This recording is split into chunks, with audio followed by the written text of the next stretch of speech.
কেশবপুরের বড় মা খুবই জাগ্রত বড় মা। এই পুজোটা অনুষ্ঠিত হয় কার্তিক মাসের শেষ শনিবার। কার্তিক মাসের শেষ শনিবার এই বড় মায়ের পূজা অনুষ্ঠিত হয়। পূজাটা মাত্র একটি দিনের। পুজোটা প্রায় চলছে 60 থেকে 62 বছর ধরে এই পূজা একভাবে চলছে। তো বন্ধুরা, তোমরা দেখি বুঝতে পারছো যে পূজাটা কীরকম হয় বা কীরকম হতে চলেছে। পূজাটা একটি দিনের পূজা।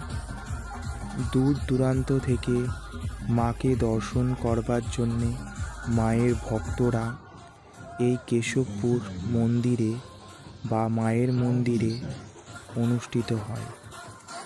ভক্তরা মায়ের কাছে যা চায় মা সেটাই দেয় বলে ভক্তদের মনে হয় বা ভক্তরা জানান।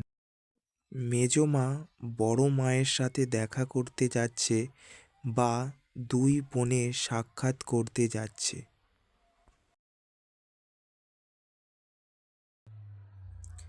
বড় মা ও মেজো মার দুই বোনের সাক্ষাতের সময় কি অপরূপ দৃশ্য! দুই বোনের সাক্ষাতের সত্যি বন্ধুরা অসাধারণ, কিন্তু এটা দুই বোনের সাক্ষাৎ অপরূপ দৃশ্য। অবশেষে প্রতিমা নিরঞ্জনের সময় প্রতিমাকে বিদায় জানালাম। জয় বড় মা।